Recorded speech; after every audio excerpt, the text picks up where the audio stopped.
Why did the 2023 Jaguars miss the playoffs? That's the question I'd like to answer today in the two-part episode of a three-part series, which my co-host has already done the opener for.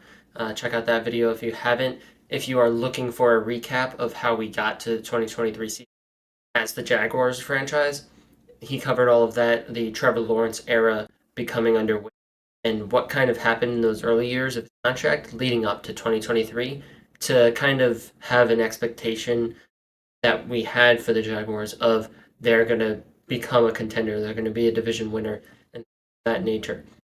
Now, to kick things off with my section of the video, this is the 2023 breakdown video, essentially, as he did the recap. This is the breakdown video of the season, and then next episode, we're going to be combining together to get a overall idea of how we think their next season might go and what the stakes are in that. But getting underway with the 2023 season, quick recap, they were 9-8 at the end of the year. They missed the playoffs. And I kind of wanted to dive deeper into that and see why that happened, because at the bye week, they were, top of the AFC. So it was a historic fall from having a bye week in the playoffs to now your season's over. The rest of the weeks are all bye weeks. So on screen right now, I have a summary of the 2023 season and, opponents, the scores, and the final, win or loss record of it.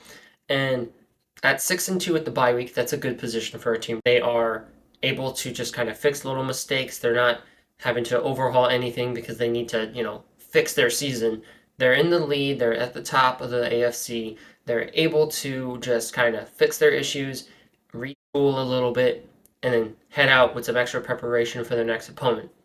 With that extra preparation, they came out to a 3-34 loss over the 49ers, under the 49ers, I should say. And I'm not saying that the 49ers are, a scrub team to be losing by this deficit too, but when the, billing is kind of, oh, this is the top of the AFC, top of the NFC, a Super Bowl preview, and it comes out like this, it definitely starts to poke some questions at what the Jags might be down the line. Now, this didn't immediately compound onto them. They won 34-14 over the Titans, a division matchup, and then they won 24-21 over the Texans, who were a very hot team. The CJ Stroud led Texans had been kind of a threat to the Jaguars throughout the year, and the Jags were kind of making their claim to the division with that win there. So now, after that win, they are now 8-3, number one seed in the AFC. And to follow up this with a loss to the Bengals, who were playing without Joe Burrow, they were starting Jake Browning, and it goes into overtime, and they lose by 3 in overtime after a kick. Now, Trevor Lawrence in that game suffered a high ankle sprain late in the game, and that is when CJ Beathard came in, took it to overtime, lost in overtime. And then the subsequent game, 27-31 loss against the Browns. It's against Joe Flacco, who Joe Flacco did good. This is a playoff caliber team with the Browns. They had a really good season. And again, they fall just short, but Trevor Lawrence started in this game. I'm not saying that CJ Beathard started and that's like a shock that it was even this close because the backup quarterback's in. No, Trevor Lawrence started because he had a high ankle sprain, and high ankle sprains are injuries that usually keep quarterbacks off the field for, 2 weeks. Some other positions, they can be half of the season's gone by, and now they're finally getting back from their high ankle sprain. So to see that quick turnaround that no one really expected from Trevor Lawrence after the end of the Bengals game, he immediately comes out, but, they come out and they go against one of the toughest defenses in the league, and they fall just short of victory. And then in a 7-23 loss against the Ravens, this is another, playoff team that they are losing to. And kind of just start to see the story continue as you go down this board here. 12-30 loss to the Buccaneers, who are a playoff team on the NFC side. And then they get a nice little pick-me-up, 26-0 W over the Panthers. And yeah, that was going to happen. It was the Panthers. Then lastly, with their, kind of year on the line as they're sitting at 9-7, they need a push to make the playoffs. They need to rally after those three straight losses or four. They need this win over the Titans, and the Titans start Ryan Tannehill. This isn't, the Will Levis that chucked it deep three times in a game and got three deep touchdowns. This isn't a Levis-led team. This is Ryan Tannehill, who already got benched and replaced for Will Levis.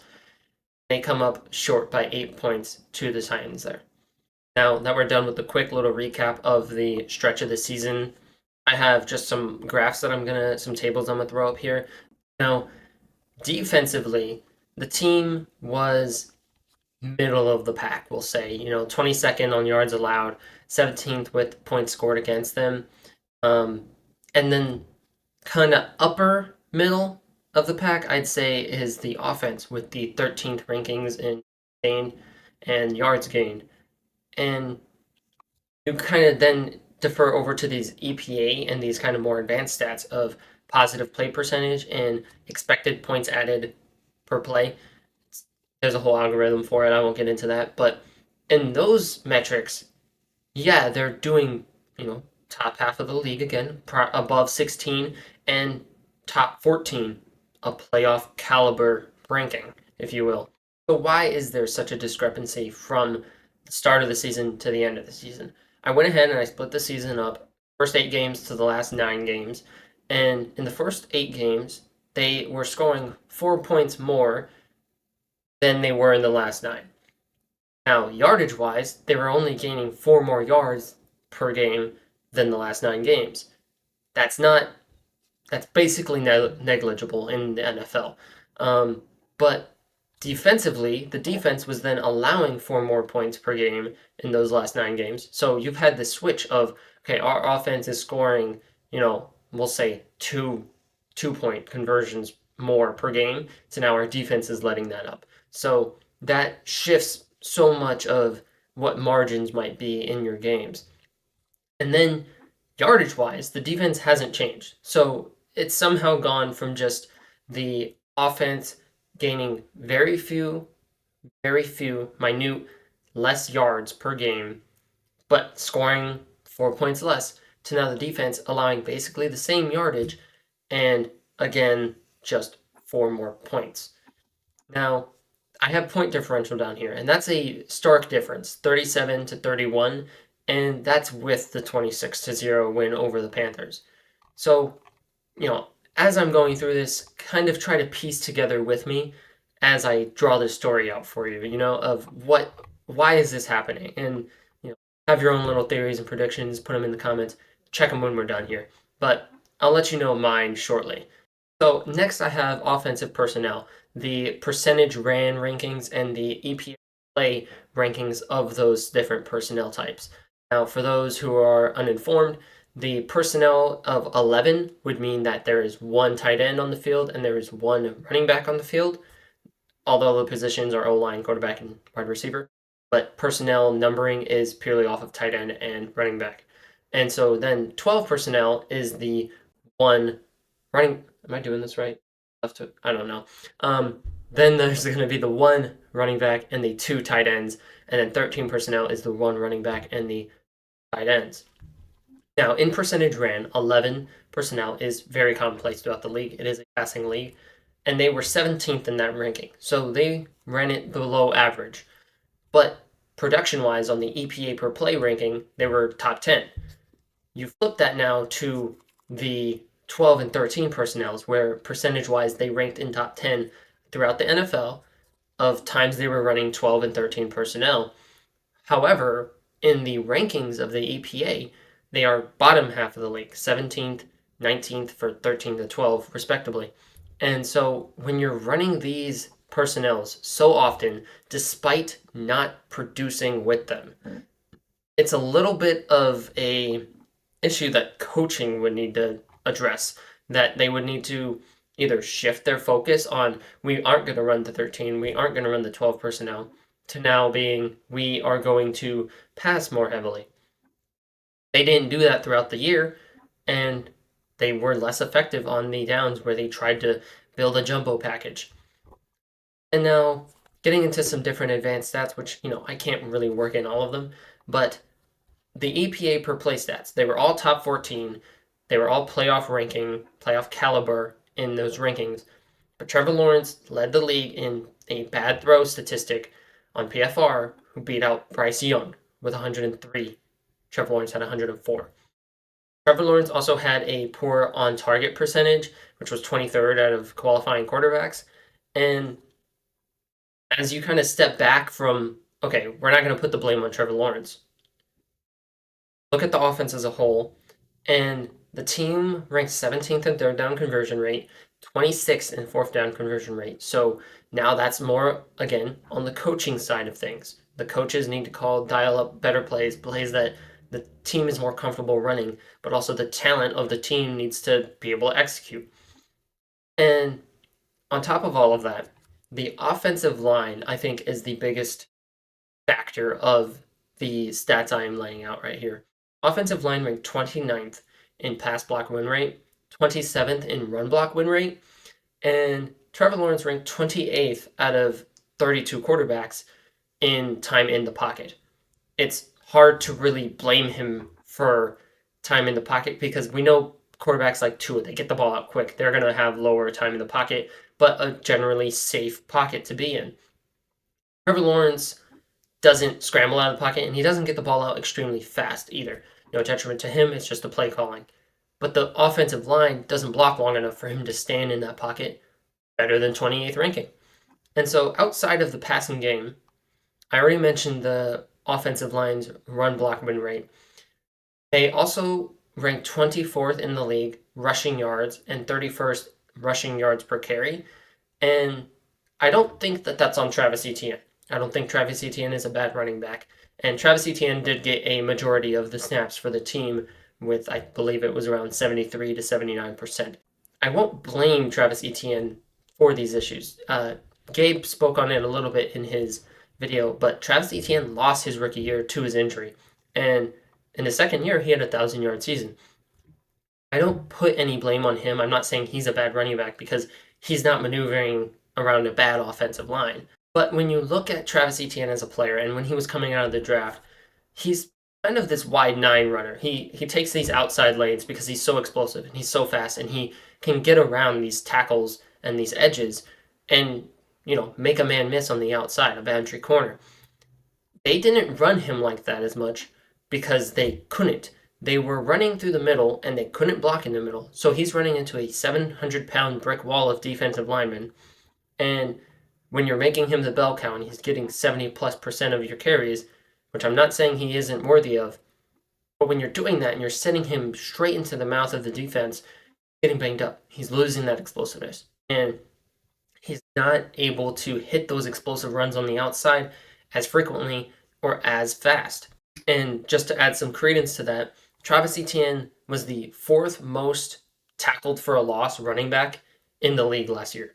And the Jaguars are a top 10 team in the offensive line stat of blown run blocks, effectively making them a bottom 10 team in run blocking. And, you consider that they are running a lot of jumbo, and they're running jumbo because they want to run block. Jumbo telegraphs to the defense, hey, we more than likely are running the ball, or it'll be a play action, but we're going to be running the ball, is the kind of concept that jumbo packages of 13 and 12 are built off of. So when you can't block with your offensive line, so you're calling in, get our third tight end out here so he can have a pull block, hit this linebacker. Tight ends aren't great at run blocking. They're not great at blocking in general because they aren't offensive linemen. Yes, they are better than if you threw another running back on the attached to the line, but inherently, a tight end versus an offensive lineman, you don't expect the tight end to block as well as the offensive lineman. And so when the offensive line isn't blocking great, you're adding more bodies who aren't blocking great and letting the defense know, okay, we're going to telegraph to load the box, all right? Put as many players in the box as you can to stop a run, and we're going to run it, and we're going to have blown run blocks. Now, I don't want to harp too much on the defense here because defense is a very reactionary thing, and you can't get a lot out of looking at the stats of defense because you would then have to look at, okay, well, what did their opponents rank? It's a whole thing. So just have some alignment packages up here for the defense. And again, for the uninformed, base defense would mean that you have your usual 3 or 4 down linemen, and nickel means that you are bringing in an extra DB in the place of a linebacker within your scheme. And defensively, some advanced stats for the team is that in the red zone, they had a positive play percentage of 40%. That's a positive play for the defense, meaning a negative play for the offense that they are opposing against. So, fourth best in the league at 40% in the red zone. They were making stops in the red zone. Unfortunately, they were only making stops in the red zone because the late down percentage of positive play percentage for the opponent was 45, which ranked 24th out of defenses. And at midfield, 44%, 21st rank for defenses. Team allowed opponents to get down the field, and then they would stop them in the red zone because they more than likely had a lot of experience stopping them in the red zone thanks to the other two stats I mentioned. But as I said, I don't want to harp too much on defense because it is a very difficult thing to just find stats that might paint a picture for you. Very opponent focused. In conclusion here, we have a team who was very focused on those 12 and 13 packages of getting some tight ends to help run block, getting those jumbo packages to help with the run game, while not actually aiding the run game. Bottom of the league in rushing stats, bottom of the league in run block stats. They struggled in generating a good rush game to match with their passing game, to match with Trevor Lawrence's game. On top of that, we have the season splits. What happened around mid-season that might have spelled the end for them? The 3-34 loss against the 49ers, because when one team figures you out, they all do. They all will refer back to that tape. The Texans, the Titans, those are divisional, those are tighter matchups usually. And then, several playoff teams, which this is a playoff caliber team. You were meant to be there. You were number 1 in the league on the AFC side.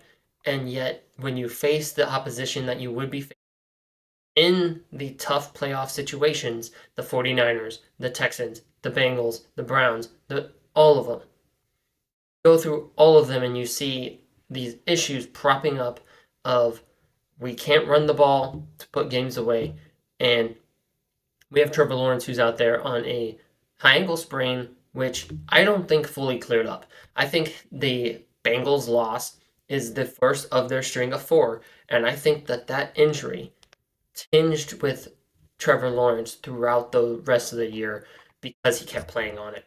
And so you have playoff caliber teams that you're going against, not being able to run the ball with a quarterback who has a hurt leg. It's not spelling a great end of the season run for, to go 15-2, like Gabe had mentioned his prediction was. They went ahead and they kept running their running backs into walls. They didn't make many adjustments throughout the season to change any of their splits. They simply fell behind as other coaches caught on to what they were doing in the play action game, what they were doing in the passing game, to then kind of want the Jags to be like, okay, well, if they're going to stop us in the passing, let's try to run. And the run didn't work for them at all. And with that, that's the end of this video. In our next video, we will come together. We will talk about their offseason additions, departures, the new team that they've kind of assembled, and what we think that this new team might produce in terms of a record and in terms of what their expectations are, what the stakes are if they don't meet those expectations. But with that, that's all I have for this video. Leave a comment down below on what you think the Jaguars might do for next season. Comment down below if you agree with the take that I had. And like I mentioned earlier, you got the pieces that I get put in front of you. Did you assemble the same picture I did? Do you have a different idea of why the Jag season might have fell the way that it did? If so, put it down in the comments and subscribe if you want to see more content like this to stay up to date with when our 3rd video drops on the 2024 Jags season. And yeah, with that, deuces.